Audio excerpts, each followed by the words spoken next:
Good morning class. पाठ 2 हिंदी गद्य में हम पूरे कर चुके हैं। आज हम पाठ 3 अशोक के फूल, हजारी प्रसाद द्विवेदी द्वारा रचित है। ये अशोक के फूल हजारी प्रसाद द्विवेदी जी का ललित निबंध है। ललित निबंध वह होता है जहाँ प्रकृति के माध्यम से किसी विशेष गुण, वस्तु, व्यक्ति का वर्णन किया जाता है। यहाँ पर अशोक के फूल के माध्यम से द्विवेदी जी ने भारतीय संस्कृति के तथ्यों को उद्घाटित किया है। भारतीय संस्कृति की महानता और वो किन किन रूपों से होकर आगे बढ़ी, विकसित हुई, इन सब का वर्णन किया है। इससे पहले हजारी प्रसाद द्विवेदी जी का जीवन परिचय आपको लिखना है, जैसे कि पिछले पाठ में लिखा था आपने और पिछली कक्षाओं में भी। तो आइए पाठ शुरू करते हैं। आचार्य हजारी प्रसाद द्विवेदी जी ने अपने इस सुप्रसिद्ध ललित निबंध अशोक के फूल में अशोक के झबरे गुल्म होता है ढेर, गुच्छा, और झबरा एक बहुत सारे छोटे छोटे फूलों से गुथा हुआ गुल्म की विशेषताओं को उद्घाटित किया है अर्थात बताया है, सामने रखा है। द्विवेदी जी ने अशोक के पुष्पों की मोहकता का सजीव वर्णन किया है। ऐसे लग रहा है जैसे हमारे सामने घटित हो रहा है इसको पढ़कर। यह पुष्प काम के पंचशरों में, पंचशर अर्थात बाणों में, जो काम देवता के, मदन देवता या काम देवता ने अपने तरकस में जो बाण रखे हैं उनमें ये अपना स्थान पाता है। इसे देख उदास नहीं होना चाहिए, वरन उसके विषम से विषम परिस्थितियों में स्वयं को प्रसन्न रखना चाहिए। अशोक के फूल से हमें क्या सीख कि हमें कितनी भी विषम परिस्थितियां हों, जैसे अशोक का फूल एक समय साहित्य के सिंहासन पर विराजमान किया गया, उसे विराजित किया गया, और अचानक से मुगल आक्रमण होते ही, मुगल काल आते ही वो कब उतार कर फेंक दिया गया उस सिंहासन से पता नहीं चला। लेकिन अशोक का पुष्प दुखी नहीं हुआ। इसी प्रकार व्यक्ति को भी हर विषम परिस्थिति में समभाव से रहना चाहिए। अशोक के वृक्ष की दूसरी विशेषता यह है कि वह रहस्यमय है। कोई उसके बारे में समझ नहीं पाता, रहस्यमय है। संतानार्थिनी कामिनियाँ इसके सेवन से संतान तक प्राप्त कर लेती हैं। एक विश्वास की बात है ये। अशोक वृक्ष पूजास्पद है, इसलिए अशोक का वृक्ष पूजा के योग्य है। जिसका देवता कंदर्प काम देवता का पर्यायवाची है। इसकी पूजा कामदेव की ही पूजा है। अशोक स्तवकों अर्थात अशोक के फूलों के गुच्छे में वह शक्ति है जिससे तन मन प्रसन्न होता है। इसके स्तवकों में मोहकता है। इसका इतिहास अति प्राचीन है। यह गंगा के समान निर्मल तथा पवित्र है। सब कुछ बदल गया, विकृत हो गया अर्थात परिवर्तित हो गया, बदलाव आ गया।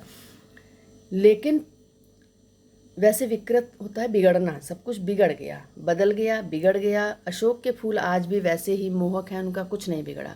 वे आज भी पुरातन का अर्थ है प्राचीन, मस्ती में झूम रहे हैं। ये पाठ की भूमिका थी। अब आइए पाठ आरंभ करते हैं।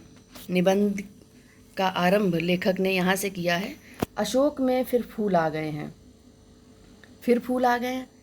कहने का मतलब हर पौधे पर, हर पेड़ पर, हर वृक्ष पर फूल पत्ती आने का समय होता है निश्चित। तो फिर फूल आ गए अर्थात फिर से इस बार फूल आ गए हैं। इन छोटे छोटे लाल पुष्पों के मनोहर स्तवकों में कैसा मोहक भाव है, यह बहुत सोचकर कंदर्प देवता ने लाखों मनोहर पुष्पों को छोड़कर सिर्फ 5 को अपने तूणीर का अर्थ है तरकश, जिसमें बाण रखे जाते हैं, तूणीर में स्थान देने योग्य समझा था। एक यह अशोक ही। लेखक कहते हैं कि जैसी मोहकता, जैसे मन को मोह लेने की शक्ति अशोक में है, वैसी शायद अन्य पुष्पों में नहीं होगी। इसीलिए संपूर्ण प्रकृति में से 5 पुष्पों को छांट कर कामदेवता ने अपने तरकश में जगह दी। उन 5 में से एक अशोक का है। लेकिन पुष्पित अशोक को देखकर मेरा मन उदास हो जाता है। लेखक क्या कहता है कि ये फूल बहुत ही मोहक है, फिर भी इस फूले हुए अशोक को देखकर, अशोक के फूलों को देखकर मेरा मन उदास हो जाता है। इसलिए नहीं कि सुंदर वस्तुओं को हतभाग्य समझने में मुझे कोई विशेष रस मिलता है। कुछ लोगों को मिलता है, वे बहुत दूरदर्शी होते हैं। जो भी सामने पड़ गया उसके जीवन के अंतिम मुहूर्त तक का हिसाब वे लगा लेते हैं। मेरी दृष्टि इतनी दूर तक नहीं जाती, फिर भी मेरा मन इस फूल को देखकर उदास हो जाता है। असली कारण तो मेरे अंतर्यामी ही जानते होंगे। कुछ थोड़ा सा मैं भी अनुमान कर सकता हूँ, बताता हूँ। लेखक कहता है कि ऐसा नहीं है कि मैं इसलिए उदास हो जाता हूँ कि सुंदर वस्तुएं मुझे अच्छी नहीं लगती, या सुंदर वस्तुओं में कमी निकालना मेरा स्वभाव है, या फिर मैं बहुत दूरदर्शी हूँ, दूर तक की बात समझने वाला कि इसका अंत क्या होगा। लेखक कहता है कि ऐसे बहुत से लोग होते होंगे कि जो किसी वस्तु को देखकर, किसी भी व्यक्ति को देखकर उसके गुण अवगुण, उसके आदि अंत तक का अंदाजा लगा लेते हैं, भूत भविष्य का सब हिसाब लगा लेते हैं। लेकिन मैं इतना दूरदर्शी नहीं हूँ, फिर भी मेरा मन उदास हो जाता है। अब इसका असली कारण क्या है, ये तो मेरे अंतर्यामी अर्थात मेरा ईश्वर ही जानता होगा। जो कुछ मुझे समझ में आ रहा है थोड़ा बहुत, वो मैं आपको बताता हूँ, उसका मैं वर्णन यहाँ करता हूँ। भारतीय साहित्य में और इसलिए जीवन में भी इस पुष्प का प्रवेश और निर्गम, प्रवेश का अर्थ है आना और निर्गम का अर्थ है जाना, दोनों ही विचित्र नाटकीय व्यापार हैं। नाटकीय व्यापार है अर्थात जैसे नाटक संबंधी, नाटकीय का अर्थ है नाटक संबंधी, और व्यापार का अर्थ है कार्य। जिस प्रकार से नाटक में कार्य होते हैं, ऐसे ही कुछ इसके साथ भी हुआ। लेखक हजारी प्रसाद जी कहते हैं कि भारतीय साहित्य में अशोक के फूल ने कब प्रवेश किया और कब इसका निर्गम अर्थात कब इसे साहित्य से हटा दिया गया, ये चला गया साहित्य से, ये दोनों ही स्थितियां नाटकीय क्रियाओं के समान हैं।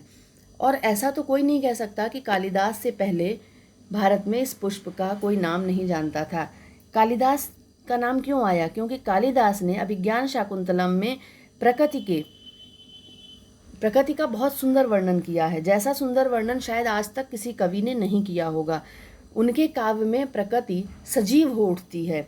जब उस अभिज्ञान शाकुंतलम में जब शकुंतला की विदाई होती है तो प्रकृति स्वयं मानव रूप में जैसे उपस्थित हो गई हो, और प्रकृति रोती है, प्रकृति उन्हें विदाई देती है, तरह तरह के उपहार भेंट करती है। तो यही इसीलिए कहा गया कि ऐसा नहीं है कि कालिदास से पहले हमारे देश में इस फूल को कोई नहीं जानता था, लेकिन कालिदास ने जिस सुंदरता के साथ, अब जिस शोभा और सुकुमारता के साथ कालिदास के काव्य में इस पुष्प ने प्रवेश किया, वह पहले कहाँ था? जानते थे लेकिन साहित्य में नहीं जाना जाता था, इसलिए कालिदास के बारे में यहाँ कहा गया। उस प्रवेश ने, कालिदास ने जो इस पुष्प को प्रवेश कराया साहित्य में, उसका कैसा था? वो प्रवेश करने का तरीका ठीक वैसे ही था जैसे नववधु गृह प्रवेश करती है, जैसे कोई नई बहू घर में प्रवेश करती है, उसके स्वागत की तैयारियां होती हैं, वैसे ही अशोक के पुष्प को साहित्य में स्थान दिया गया। गरिमा है, पवित्रता है, सुकुमारता है, ये सब अशोक के पुष्प को प्राप्त हुई। फिर अचानक से क्या हुआ? एकाएक मुसलमानी सल्तनत की प्रतिष्ठा के साथ ही यह मनोहर पुष्प साहित्य के सिंहासन से चुपचाप उतार दिया गया। फिर जैसे ही मुसलमानी अर्थात मुगल काल आरंभ हुआ, वैसे ही मुगल शासन में इस अशोक के पुष्प को साहित्य से हटा दिया गया, साहित्य ही परिवर्तित होने लगा।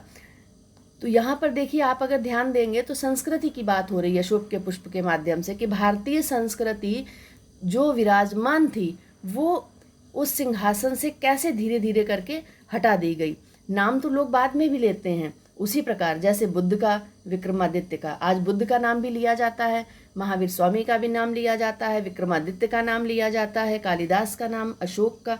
लेकिन कैसे लेते हैं? सिर्फ वाचक, सिर्फ मौखिक रूप से, ना तो उन्हें वो सम्मान जो हम उनकी शिक्षाओं को सुनते हैं केवल, अपनाते नहीं हैं। तो ये पूर्ण सम्मान, पूर्णतया उन्हें सम्मान नहीं देना है, इसे नहीं कहेंगे। सम्मान देना उसे कहेंगे जब हम उनकी शिक्षाओं को सुने भी और अपनाएं भी। यही हाल अशोक का हुआ। नाम तो आज भी लिया जाता है, लेकिन कितने लोग उसकी पूजा करते हैं, कितने लोग साहित्य में उसे उपमा के रूप में लाते हैं या किसी अन्य रूप में। अशोक को जो सम्मान कालिदास से मिला वह अपूर्व था। ये पैराग्राफ इम्पॉर्टेंट है, इसको टिक करके अच्छे से पढ़ लीजिएगा। पहला यहाँ से, फिर उसके बाद यहाँ से। अशोक को जो सम्मान कालिदास से मिला वह अपूर्व था। अशोक को कालिदास ने जो सम्मान दिया वह अपूर्व अर्थात उससे पहले नहीं मिला था।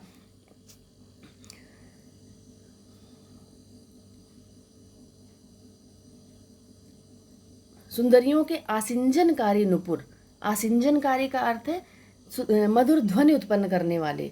सुंदरियां, जो युवतियां उस समय नृत्य के समय पैरों में अपने नुपुर बांधती थी, घुंघरू बांधती थी, वो कौन से? अशोक के पुष्पों के, और वो उनके चरणों में बंधकर उनके कोमल आघात से, जैसे वो नृत्य करती थी उनके पैरों के कोमल आघात, कोमल धमक से ही, चोट से ही वो फूलने लगता था, जैसे अशोक का पुष्प खिलखिला उठता था। कोमल कपोलों पर सुंदरियां अपने कोमल गालों पर कर्णावतंस, कर्णावतंस होता है कान में पहना जाने वाला आभूषण, जब वो कानों में उनके झूमता था तो, और पैरों में वो पहनती थी, कानों में झूमता था आभूषण के रूप में, और बालों में चंचल नील अलकों, चंचल सी नीली अलकों, लटों के, नीली अर्थात नीली नीली काली लटों में वो अचंचल शोभा को 100 गुना बढ़ा देता था। वो उनकी शोभा को, सुंदरता को और 100 गुना बढ़ा देता था, महादेव के मन में क्षोभ पैदा करता था। और वो उन सुंदरियों के माध्यम से ये अशोक का पुष्प, सुंदरियों की शोभा नहीं यहाँ पर, यहाँ अशोक के पुष्प की शोभा का वर्णन हो रहा है, तो वो महादेव शिव के मन में क्षोभ, कष्ट उत्पन्न करता था। मर्यादा पुरुषोत्तम के चित्त में सीता का भ्रम पैदा करता था। मनुजन्मा देवता के एक इशारे पर राम के मन में सीता का भ्रम पैदा कर देता था। पुष्प इतना सुंदर था, और महादेव सती के प्रति आसक्त हो उठते थे। और ये मनोजन्मा से का अर्थ है कामदेव, मनोजन्मा देवता अर्थात कामदेव के एक इशारे पर वो कंधों से ही जैसे फूट पड़ता था।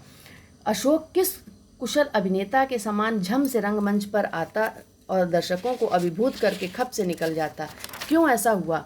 लेखक कहता है कि अशोक किसी रंगमंच के अभिनेता की तरह, जैसे स्टेज पर, पर्दे पर कोई अभिनेता आता है और वो रटा रटाया, जितनी उसे स्क्रिप्ट दी जाती है उतना वो बोलकर, उतना डायलॉग बोल के, उतना नृत्य करके, उतना अपने जो भी उसे एक पार्ट दिया जाता है वो उसे करके फिर चला जाता है। अशोक का भी यही हाल हुआ कि जैसे वो किसी एक लिखी लिखाई पटकथा के समान पर्दे पर आया और फिर झम से चला गया। ऐसा क्यों हुआ? कंदर्प देवता के अन्य बाणों की कदर तो आज भी कवियों की दुनिया में ज्यों की त्यों है।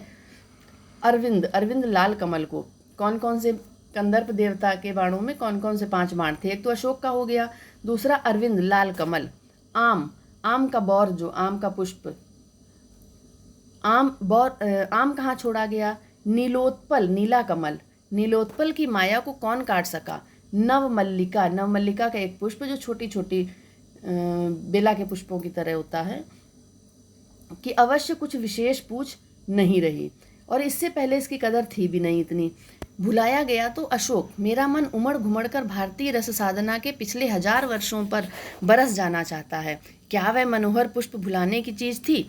लेखक कहता है कि मेरा मन हजारों, पिछले, आज की नहीं, ये भारतीय संस्कृति के बारे में लेखक का दुख है। इन पंक्तियों में लेखक भारतीय संस्कृति पर जो आघात हुए हैं, भारतीय संस्कृति को जो धीरे धीरे लुप्त किया जा रहा है, उस पर उनका दुख प्रकट हो रहा है यहाँ, कि मेरा मन भारतीय रस साधना जो रस में एक साहित्य में जो आनंद है, उसे रस साधना यहाँ पर, उसके 1-2 नहीं, पिछले हजारों वर्षों तक बरस जाना चाहता है, अपनी सारी भड़ास निकालना चाहता है, अपना क्रोध प्रकट करना चाहता है। लेखक कहता है क्या ये मनोहर पुष्प भुलाने की चीज़ थी? क्यों भुला दिया गया इसे? ऐसा क्या इसका दोष था? सहृदयता क्या लुप्त हो गई? सहृदयता अर्थात कवि हृदय क्या सो गए? कविता सो गई थी क्या? पर मेरा मन ये मानने को तैयार नहीं। जले पर नमक तो ये है, एक तो क्रोध इसलिए आ रहा है कि इस वृक्ष को, इस पुष्प को अपमानित किया गया, उसे अचानक से बिठाया गया और अचानक से उतार कर फेंक दिया गया। और उससे भी ज़्यादा अपमान की बात यह है कि अशोक को अगर हम आज याद भी करते हैं, जो आपने अशोक देखा होगा, आपके विद्यालय में अशोक के वृक्ष लगे हुए हैं, तो वो अशोक वास्तविक अशोक नहीं है। वास्तविक अशोक आज भी अगर हिमालय के किसी क्षेत्र में देखेंगे तो वहाँ आपको मिलेगा, उसमें फूल लगते हैं, लेकिन इनमें कभी आपने फूल नहीं देखे होंगे। तरंगायित पत्र वाले, तरंगायित पत्र, लंबी लंबी तरंगों जैसी पत्तियों वाले निफूले पेड़, निफूले जिसमें कभी फूल नहीं होते हैं, सारे भारत में अशोक कहा जाने लगा। याद भी किया तो अपमान करके। लेखक क्या कहता है कि अगर हमने अशोक को याद भी किया, एक ऐसे लहराते हुए पत्ते वाले अशोक के पेड़ को हमने अशोक की संज्ञा दे दी, तो नाम भी दिया तो एक निफूले वृक्ष को, और उसे याद भी करते हैं तो अपमान करके, एक तरह से अपमान है ये। लेकिन मेरे मानने न मानने से क्या होता है? लेखक कहता है कि मेरे मानने न मानने से क्या होगा। जब हर व्यक्ति इस बात को माने, इसे अनुभव करे, तब तो ठीक है, मेरे कहने न कहने से कुछ नहीं होगा। ईसवी सन के आरंभ के आसपास अशोक का शानदार पुष्प भारतीय संस्कृति, साहित्य और शिल्प की अद्भुत महिमा के साथ आया था। लेखक कहते हैं कि ईसवी सन, जब से आरंभ हुई है, होने के साथ ही अशोक का शानदार फूल भारतीय धर्म, साहित्य, शिल्पकला में अपनी एक विचित्र महिमा के साथ इसने प्रवेश किया। और उसी समय शताब्दियों से परिचित यक्षों, गंधर्वों ने भारतीय धर्म साधना को एक नवीन रूप में बदल दिया था।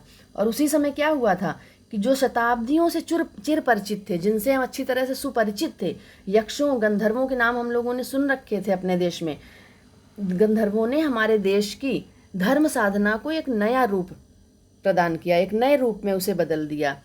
तो इस वीडियो में हम यहीं तक रखते हैं। इसके बाद अगले वीडियो में आपको और व्याख्या समझाई जाएगी। कहीं पर भी कोई समस्या हो आप पूछ सकते हैं। धन्यवाद।